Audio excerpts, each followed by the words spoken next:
నెలంతా కష్టపడితే కూడా 10,000 రూపాయలు సంపాదిస్తారో సంపాదించారో నాకు తెలియదు, కానీ 10,000 రూపాయలు ఫైన్ కట్టాల్సిన అవసరం వస్తుంది.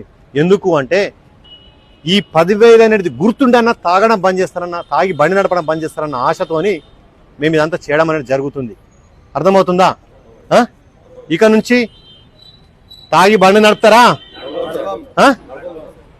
నడుపు మేము కూడా తెలవాలా.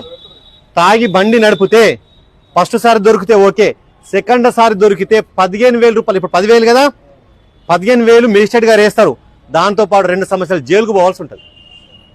అర్థమైందా? సార్ మరి ఎట్లా తెలుస్తా సార్? ఇప్పుడు చెప్తున్నా దొరికినా మళ్ళీ ఫైన్ కట్టేసుకుంటున్నాం కదా సార్. కాదు, మీరు ఆధార్ కార్డు ఇస్తున్నారు కదా మాకు. ఆధార్ కార్డు ఇస్తుంటే ఏమవుతుంది? మీ డాటా ఎంటర్ అవుతుందా లేదా? మరి ఇంకొకసారి మీరు దొరికిండ్రు అంటే ఆటోమేటిక్గా మా ట్యాబ్లో చూపిస్తుంది. నీ పేరేం పేరు? కనకయ్య. ఒకసారి దొరికిండు, ఇంకోసారి దొరికిండు అని చెప్పేసి ఆడ పప్ప వస్తుంది. కనకయ్యను పట్టుకుంటాము. కనకయ్య రెండోసారి దొరికిండు అని చెప్పేసి ఏం చేస్తాం? కోర్టులో మెజిస్ట్రేట్ మేడం ముంగటేస్తాం. అప్పుడు నీకు 2 సంవత్సరాలు జైలు అన్నా 15,000 రూపాయలు ఫైన్ అన్నీ వేస్తారు. మళ్ళీ దాంతోపాటు మీ రిజిస్ట్రేషన్ని, మీ లైసెన్స్ను కూడా 6 నెలలు సస్పెండ్ చేయడం జరుగుతుంది. అంటే లైసెన్స్ ఉన్నా కానీ లైసెన్స్ లేని కిందకే వస్తుంది. మా పోలీసు వాళ్ళు పట్టుకున్నారంటే లైసెన్స్ లేని దాని కింద 500 రూపాయలు ఫైన్ వేయడం అనేది జరుగుతుంది ప్రతిసారి. అంటే మీరు 6 నెలలు బండి ముట్టడానికి